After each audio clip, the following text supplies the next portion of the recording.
وأحسن منك لم تر قط عيني وأجمل منك لم تلد النساء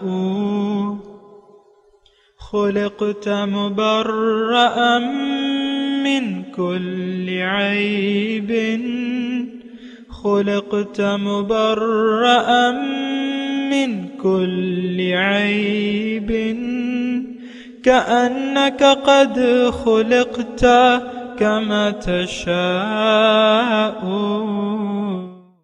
كتاب أنزلناه إليك مبارك ليدبروا آياته وليتذكر أولو الألباب۔ یہ کتاب برکت والی ہے جسے ہم نے آپ کی طرف نازل فرمایا ہے تاکہ دانش مند لوگ اس کی آیتوں میں غور و فکر کریں اور نصیحت حاصل کریں۔ اللہم صلی علی سیدنا محمد وعلی آل سیدنا محمد بعدد کل ذرۃ مئۃ الف الف مرۃ۔ سامعین و ناظرین کرام، السلام علیکم ورحمۃ اللہ وبرکاتہ۔ سورہ انبیاء آیت نمبر 21۔ آج کے درس کا ایک ہی موضوع ہے، کیا ہم مرنے کے بعد دوبارہ زندہ ہوں گے؟ اس کے ساتھ ہی سامعین کرام آج کے سبق کا آغاز کرتے ہیں۔ سب سے پہلے گزشتہ سبق کا آموختہ ہوگا۔ وَلَهُ مَن فِي السَّمَاوَاتِ وَالْأَرْضِ وَمَنْ عِندَهُ لَا يَسْتَكْبِرُونَ عَنْ عِبَادَتِهِ وَلَا يَسْتَحْسِرُونَ۔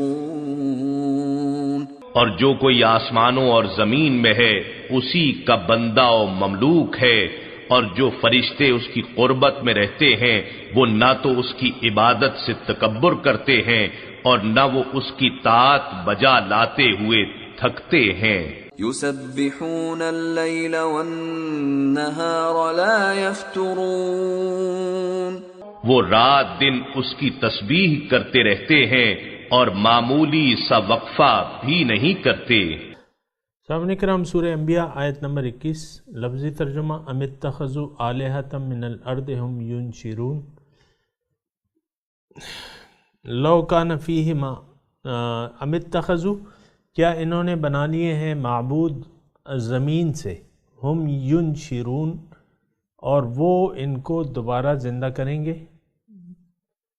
لو کان فیہما آلہۃ، اگر اس کائنات میں ہوتے دو آلہۃ زیادہ معبود، لفسدتا الا اللہ، ما سوا اللہ کے، لفسدتا تو یقیناً زمین اور آسمان درم برم ہو جاتے، یعنی اس میں فساد برپا ہو جاتا۔ فسبحان اللہ، پس پاک ہے اللہ، رب العرش، جو کہ عرش کا رب ہے، عما یصفون، جو یہ بیان کر رہے ہیں۔ سامعین کرام، توحید کا مضمون ہے، آپ کو میں نے اپنی طرف سے وضاحت تو کر رہا ہوں، لیکن یہ میں دوبارہ کہتا ہوں کہ توحید جو ہے وہ رأس الطاعات ہے، نیکیوں کی جڑ ہے۔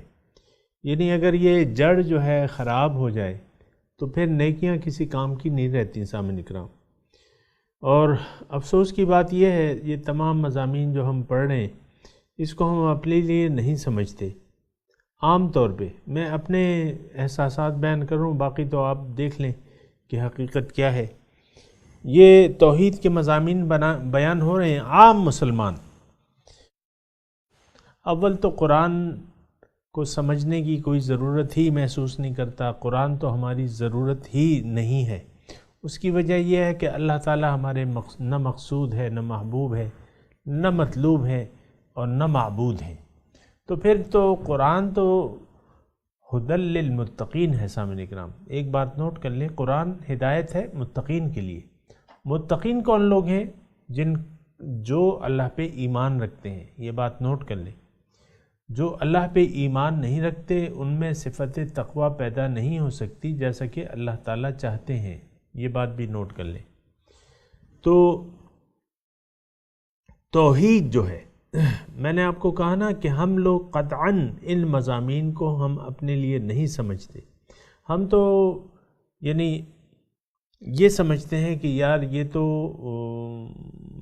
مشرکانہ دور کی بات ہے، جس وقت حضور صلی اللہ علیہ وسلم تشریف لائے، دور جاہلیت تھا، لوگ شرک میں بری طرح مبتلا تھے، 360 بت تو انہوں نے خانہ کعبہ میں رکھے ہوئے تھے، اور بھی بت تھے اور وہ بت پرستی کے قائل تھے، اور ہم تو ایسے نہیں ہیں، ہمارا بت پرستی سے کیا لینا دینا۔ یہ عام طور پہ سامعین کرام میں اپنا ویژن بیان کر رہا ہوں، یعنی جو میں محسوس کرتا ہوں، ہو سکتا ہے آپ کا انداز فکر یا سوچ کا انداز کچھ مختلف ہو، لیکن میں یہ سوچتا ہوں کہ ہم لوگ ان مضامین کو اپنے اوپر فٹ کرنے کے لیے قطعاً تیار نہیں ہیں، اور نہ اس کی کوئی ضرورت محسوس کرتے ہیں، کیونکہ آلریڈی پہلے سے ہم یہ یعنی اس بات کے قائل ہیں کہ بھئی ہم نے تو کلمہ پڑھا ہوا ہے، اور ہم کلمہ طیبہ پڑھتے ہیں، ہم تو مشرک تو نہیں ہیں، ہم تو مسلمان ہیں، جدی پشتی مسلمان ہیں، ہمارا تو کوئی شرک سے تو ہمارا کوئی لینا دینا ہی نہیں ہے۔ یہ انداز سوچ کا جو ہے یہ انتہائی تباہ کن ہے، نقصان دہ ہے سامعین کرام۔ شرک کی حقیقت کو پہچان لینا چاہیے۔ لیکن شرک کیا ہے؟ اللہ تعالیٰ کی ذات یا صفات میں اگر کسی کو بھی آپ نے شریک کر لیا تو یہ شرک کہلائے گا۔ یہ عام طور پہ ایک متفق علیہ تشریح ہے شرک کی، کہ اللہ تعالیٰ کی ذات اور صفات میں اگر آپ نے کسی کو اس کا ہم پلہ قرار دے دیا، کسی اور کو بھی، اور تو وہ پھر شرک میں شمار ہوگا سامعین کرام۔ تو شرک ذات جو ہے وہ تو ناپید ہے تقریباً، ہر کوئی مانتا ہے کہ اللہ تعالیٰ جو ہے وحدہ لا شریک ہے، یعنی کوئی اور اللہ نہیں ہے، کوئی اور خالق سماوات والارض نہیں ہے، اور اس تصور کے مشرکین مکہ بھی قائل تھے۔ وَلَئِن سَأَلْتَ مَنْ خَلَقَ السَّمَاوَاتِ وَالْأَرْضَ لَيَقُولُنَّ اللَّهُ، اگر آپ ان سے پوچھیں کہ یہ زمین اور آسمان کس نے پیدا کیے ہیں، یقیناً وہ کہیں گے کہ اللہ تعالیٰ نے پیدا کیے ہیں۔ تو یہ شرک ذاتی میں بہت کم لوگ اگر ہوں گے تو کم از کم اس وقت مجھے علم نہیں ہے، نہ یہود ہیں، نہ نصارہ ہیں، نہ ہندو ہیں، نہ اور کوئی مشرک ہیں، نہ بت ہیں، سب لوگ اللہ تعالیٰ کو وحدہ لا شریک، مطلب اللہ تعالیٰ ایک ہے اور کوئی نہیں ہے۔ لیکن لا الہ الا اللہ کا یہ مطلب نہیں ہے۔ اللہ تعالیٰ یہ کلمہ طیبہ میں اللہ تعالیٰ کی صفت الوہیت کا تذکرہ ہے کہ لا الہ الا اللہ، اللہ کے سوا کوئی معبود نہیں۔ یعنی دیکھیں کلمہ کس طرح ہے، آپ دیکھیں نا، خود بھی سوچیں، لا الہ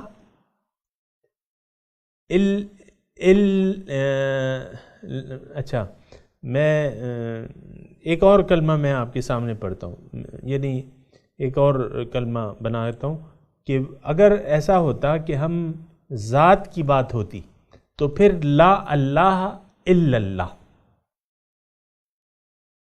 کہ اللہ کے سوا کوئی اللہ نہیں۔ انگریز تو یہ ترجمہ کرتے ہیں نا، there is no God but one God، یہ ترجمہ تو مطلب مناسب نہیں ہے، لیکن یہ ہے کہ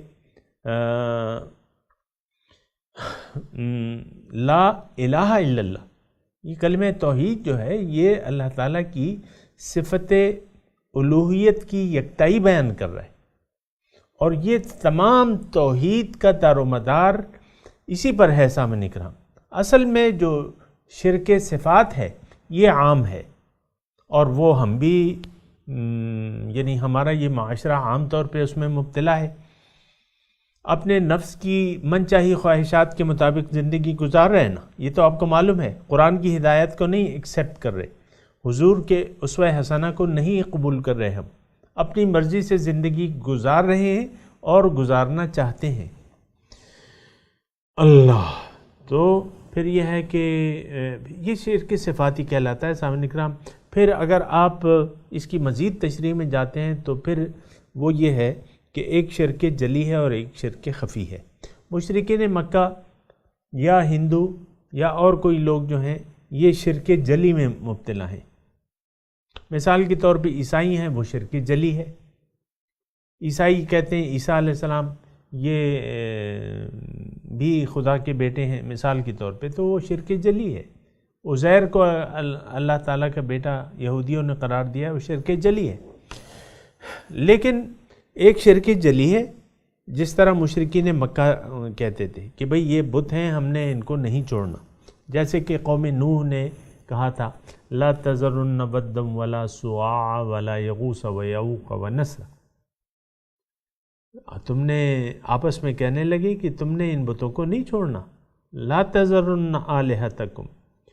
تو یہ تو شرک جلی ہے، لیکن ایک ہے شرک خفی۔ لیکن اب دیکھیں جلی اور خفی، جلی مطلب ظاہر، خفی مطلب چھپا۔ شرک تو شرک ہے، جلی ہو یا خفی ہو، یہ بات نوٹ کر لیں سامنے اکرام۔ شرک تو شرک ہے، زہر زہر ہے، اگر آپ سب کے سامنے کھائیں دکھا کے یا آپ کمرے میں بند ہو کے کھائیں، زہر تو آپ کو مارے گا۔ تو یہ بات نوٹ کر لیں اور بہت اہم بات ہے۔ اصل میں جو توحید کی وضاحت ہے وہ کم بیان ہوتی ہے، یعنی جو حق ہے بہت کم ہم لوگ، میں اپنے آپ کو شامل کرتا ہوں، ہم لوگ بہت کم اس کی صحیح تفصیل بیان کرتے ہیں، اور یہ بہت بڑی کمزوری ہے ہماری۔ اور دوسرا اصل جو مسئلہ ہے وہ ہمارا اپنا ہے کہ ہم عقل سے کام نہیں لیتے۔ تھوڑا سا آپ عقل سے خود کام لیں ایک شرک مسئلے پہ کہ کیا ہے بھئی شرک، گناہ کیا ہے اور شرک کیا ہے، برائی کیا ہے اور بغاوت کیا ہے۔ تو یہ سارے معاملات جو ہیں یہ سوچنے کے قابل ہیں صاحب اکرام۔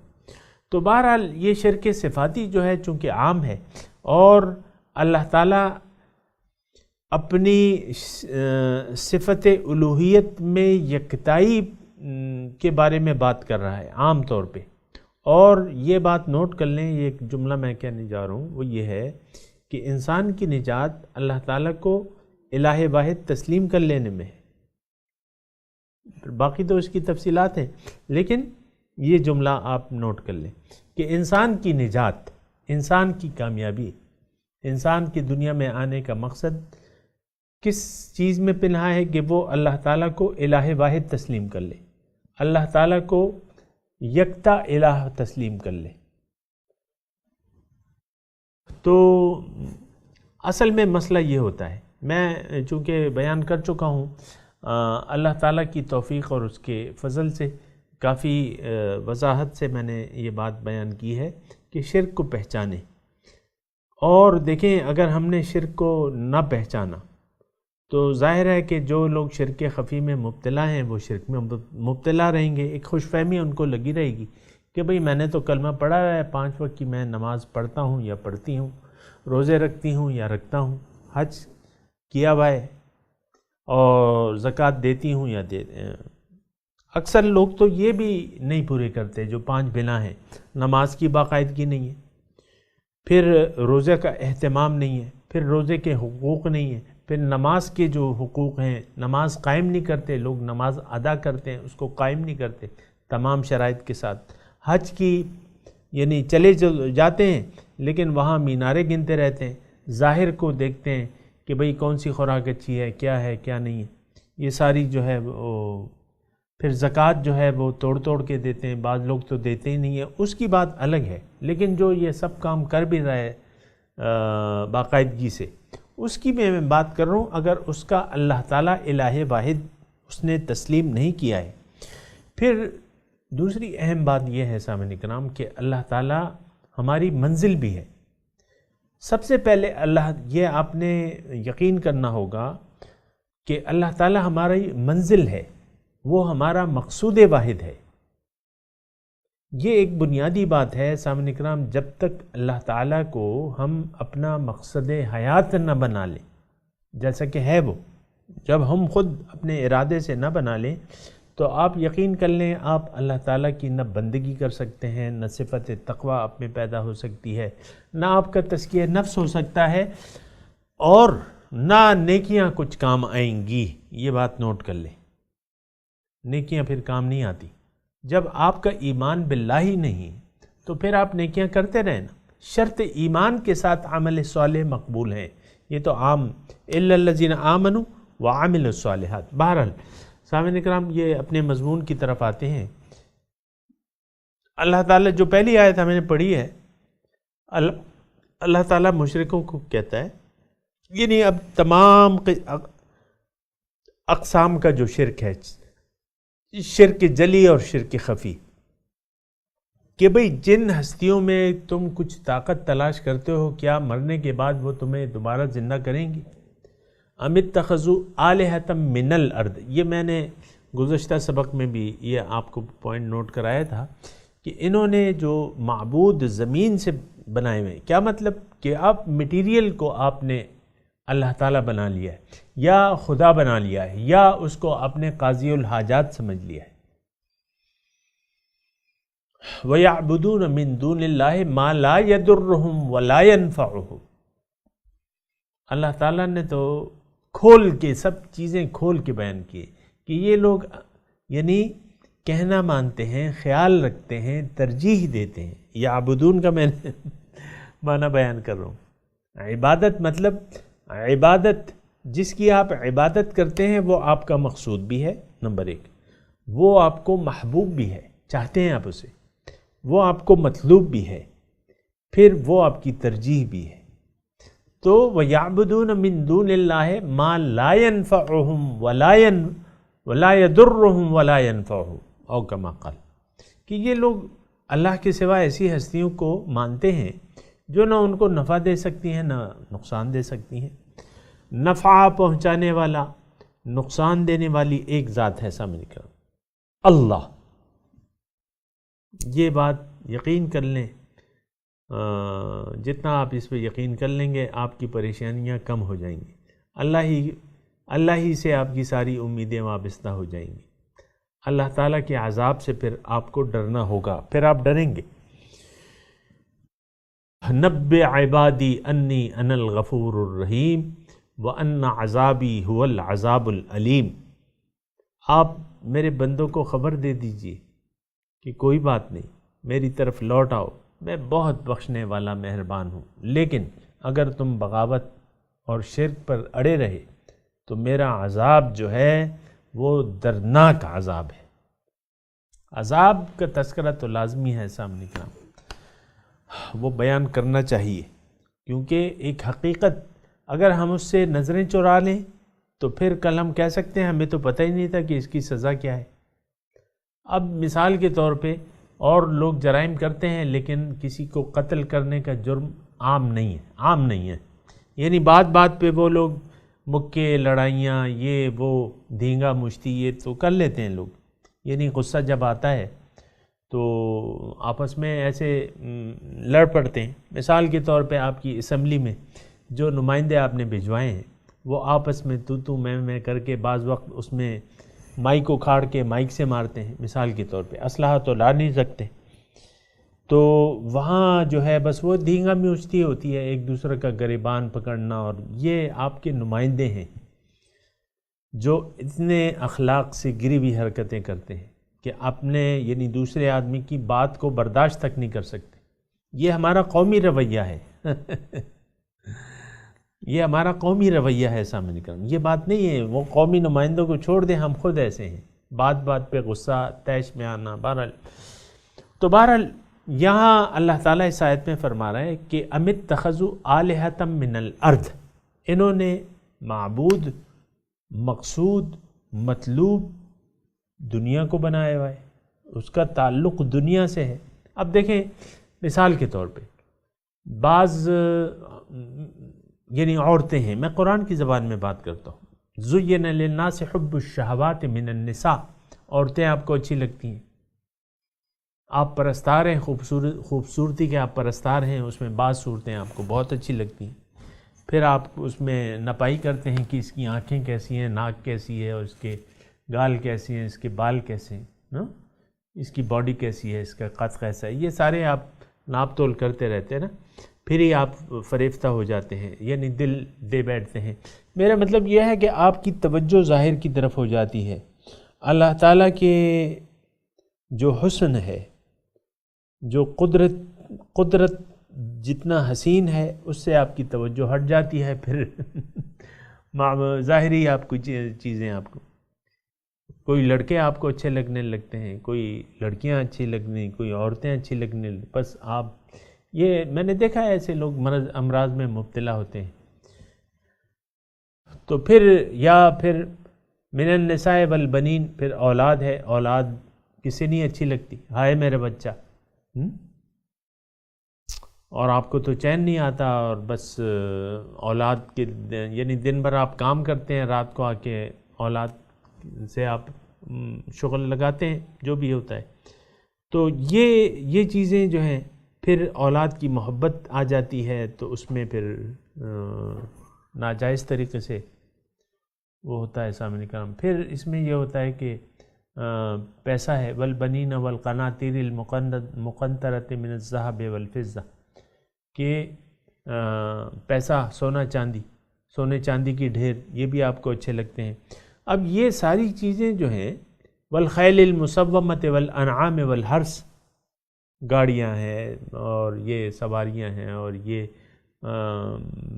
پلاٹس ہیں اور یہ سب چیزیں، یہ آپ کی توجہ اپنی طرف کھینچ لیتی ہیں، وہ آپ کا محبوب بن جاتی ہیں۔ سامعین کرام، میں آسان الفاظ کہہ رہا ہوں، یہ چیزیں اس میں سے، اب ضروری نہیں ہے کہ ہر ایک کو ہر چیز، کوئی عورتوں سے محبت کرتا ہے، لڑکیوں سے محبت کرتا ہے، کوئی لڑکوں سے کرتا ہے، کوئی سونا چاندی جو ہے وہ اس کا طالب ہوتا ہے۔ عام طور پہ تو یہی ہے، مال کی محبت میں ہم سب لوگ گرفتار ہیں۔ جو کرپشن ہے، یہ ہم مال کی ہوس میں مبتلا ہیں، رشوت ہے، کرپشن ہے، ناجائز، ہم اس میں پھر تمیز نہیں کرتے کہ یہ جائز ہے کہ ناجائز ہے، بس مال کو حاصل کرو، یہ فائدہ دینے والی چیز ہے۔ پھر آپ کے پلاٹ ہیں، پھر گاڑیاں ہیں، چمکتی دمکتی گاڑیاں میں آپ، تو یہ چیزیں جو ہیں، امت اتخذوا آلہۃ من الارض، اس لیے میں نے بات کی ہے کہ ہمارا، دیکھ لیں آپ کہ ہماری توجہ کا مرکز، ہماری پریشانیاں ظاہر کے بارے میں، ہماری توجہ ظاہر نے کھینچ لی ہے ساری، ایسا تو نہیں ہونا چاہیے۔ دل تو اللہ تعالیٰ کی امانت ہے، دل اللہ کو دینا چاہیے، اللہ ہی سے پیار کرنا چاہیے، اللہ ہی سے محبت کرنی چاہیے۔ اور مومنوں کی جو صفت اللہ تعالیٰ نے بیان کی ہے، والذین آمنوا اشد حبا للہ، جو صاحب ایمان لوگ ہیں اللہ سے شدید ٹوٹ کے محبت کرتے ہیں۔ تو بہرحال اس تک اللہ تعالیٰ کی محبت پانے کا نہ ہمیں کوئی شوق ہے۔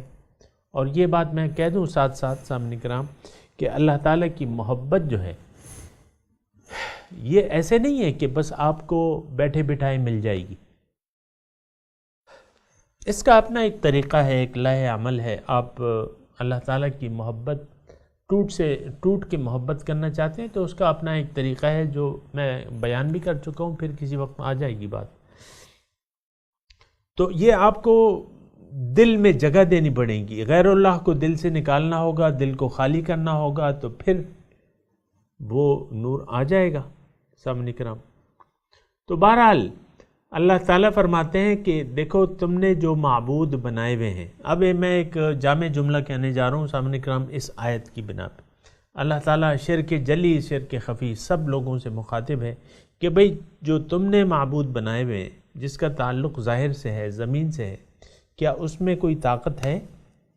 یہاں ہے ہم ینشرون، کیا وہ دوبارہ تمہیں پیدا کریں گے کہ نہیں؟ تو جب وہ، اب ظاہر ہے کہ اس کا جواب تو نفی میں ہے، تو مطلب نہ پیدا کر سکتے ہیں، نہ مار سکتے ہیں، نہ پیدا کر سکتے ہیں۔ تو یہ دوبارہ پیدا کرنا یہ تو اللہ تعالیٰ ہی کر سکتا ہے سامنے کرو۔ کافر ایک مشرک آیا، وہ ہاتھ میں ایک بوسیدہ ہڈی لے کے آیا، اور وہ حضور صلی اللہ علیہ وسلم کے سامنے آ کے، مکے کی زندگی کا واقعہ ہے، حضور صلی اللہ علیہ وسلم کے آگے وہ ہڈی جو ہے، چونکہ وہ بوسیدہ ہو چکی تھی، وہ مسلنے لگا، اور وہ اس کا پاؤڈر جو ہے گرنے لگا، کہتا ہے آپ کیا کہتے ہیں حضور، آپ کیا کہتے ہیں کہ یہ ہڈیاں دوبارہ زندہ ہوں گی؟ یعنی استہزاء کے طور پہ اس نے، مذاق اڑانے کے طور پہ اس نے یہ الفاظ کہے۔ تو بہرحال یہ تو یقین کی بات ہے سامعین کرام، لیکن بات اللہ تعالیٰ یہاں پوچھ رہا ہے ام اتخذوا آلہۃ من الارض ہم ینشرون، کیا انہوں نے معبود زمین سے جو معبود بنائے ہیں کہ کیا یہ دوبارہ پیدا کر سکتے ہیں انسان کو؟ اب ظاہر ہے انسان کو تو پیدا ہونا ہے، دیگر مخلوقات تو نہیں، بلکہ انسان چونکہ اس کے مقصد کا تعلق جو ہے وہ آخرت سے ہے، تو آخرت میں اللہ تعالی ہم سب کو زندہ کرے گا، دوبارہ زندگی دے گا، اور پھر جو ہے یعنی نتیجہ قیامت کیا ہے؟ ریزلٹ ڈے ہے، ایک نتیجے کا دن ہے۔ تو اس دن جب یعنی ایک تو یہ بات سامعین اکرام نوٹ کر لیں کہ قیامت کا دن جو ہے وہ حق ہے۔ اصل میں اور آپ جس معاشرے میں رہ رہے ہیں سامعین اکرام، وہ معاشرہ جو ہے مٹیریلسٹ ہے۔ میں آپ کو کہتا رہتا ہوں یعنی ہمارا آخرت پر دوبارہ جی اٹھنے پر کوئی یقین نہیں ہے سامعین اکرام۔ سچی بات یہ ہے، آپ خود دیکھ لیں، دیکھیں جس کا آخرت پر ایمان ہی نہ ہو وہ مسلمان کیسے کہلا سکتا ہے؟ یہ تو ہمارا جو قومی المیہ ہے یا جو قومی رویہ ہے، یعنی جو زبان حال سے ہم کہہ رہے ہیں، آپ میری بات سن رہے ہیں نا، کہ زبان حال سے ہم کہہ رہے ہیں کہ نہ جنت ہے، نہ دوزخ ہے، نہ دوبارہ زندہ ہونا ہے، اور کچھ بھی نہیں ہے، بس یہی دنیا ہے، اسی کی طرف متوجہ ہو جاؤ، زیادہ سے زیادہ حاصل کرو، حرام ہو یا حلال ہو، حاصل کرتے رہو، اسے جمع کرتے رہو، لطف اٹھاؤ، کھا لے، پی لے، جی لے، ایک ہی تو زندگی ہے۔ وہ آج کل ایک میڈیا پہ ایک اشتہار بھی آ رہا ہے نا، کہ وہ ایک صاحبہ کہتی ہیں ایک ہی تو زندگی ہے، دوبارہ تو زندگی نہیں ہے۔ کیا مطلب دوبارہ تو زندگی نہیں ہے؟ ایک ہی تو لائف ہے۔ یہ ایک خطرناک حد تک یہ رچ بس گئی ہے ہمارے اذہان میں یہ بات کہ ان ہی الا حیاتنا الدنیا، ایک کافرانہ سوچ ہے سامعین کرام، اور یہ ہم سب اس میں مبتلا ہیں سامعین کرام۔ یہ بات کہنے میں مجھے کوئی باک نہیں ہے۔ دیکھیں آخرت کے خوف سے، یا نہ آخرت کا کوئی خوف ہے نہ اس کی کوئی امید ہے۔ اللہ سے ملاقات، نہ اللہ تعالیٰ کی رضا کی پرواہ ہے نہ اس کی ناراضگی کی پرواہ ہے۔ تو پھر تو نتیجہ جو ہے بہت خطرناک ہوگا سامنے کا۔ ان الساعۃ لآتیۃ لا ریب فیہا، قیامت تو آنے والی ہے، اس میں تو کوئی شک و شبے کی گنجائش ہی نہیں ہے، لیکن ہمارا جو قومی رویہ ہے سامنے کرام وہ یہی ہے کہ نو قیامت، نو دوبارہ زندگی، بس یہی جمع کرو، یہی حاصل کرو، اور کھاؤ پیو جیو۔ یہ ایک انتہائی امت مسلمہ کی، میں تو امت مسلمہ کا رونا رو رہا ہوں نا، میں اپنا رونا رو رہا ہوں کہ ہماری یہ ایک اجتماعی سوچ بن چکی ہے۔ یہ کافرانہ سوچ ہے سامعین اکرام، اس کے بارے میں سوچنا ہوگا ہمیں کہ ہم کس طرف جا رہے ہیں، کیا رخ ہے ہمارا۔ بہرحال میں تلاوت کرتا ہوں، میرے ساتھ دہرائیے۔ اعوذ باللہ من الشیطان الرجیم، بسم اللہ الرحمن الرحیم۔ ام اتخذوا آلہۃ من الارض ہم ینشرون۔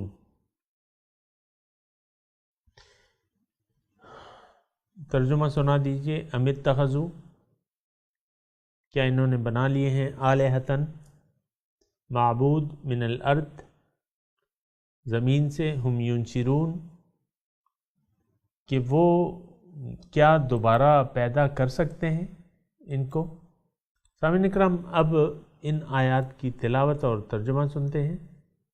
ام اتخذوا آلہۃ من الارض ہم ینشرون۔ or have they taken to themselves gods from the earth who resurrect? سامعین کرام، اس کے ساتھ ہی آج کے درس کا وقت اختتام کو پہنچا۔ اگلے درس میں انشاءاللہ ملاقات ہوگی۔ وآخر دعوانا ان الحمد للہ رب العالمین، والسلام علیکم ورحمۃ اللہ وبرکاتہ۔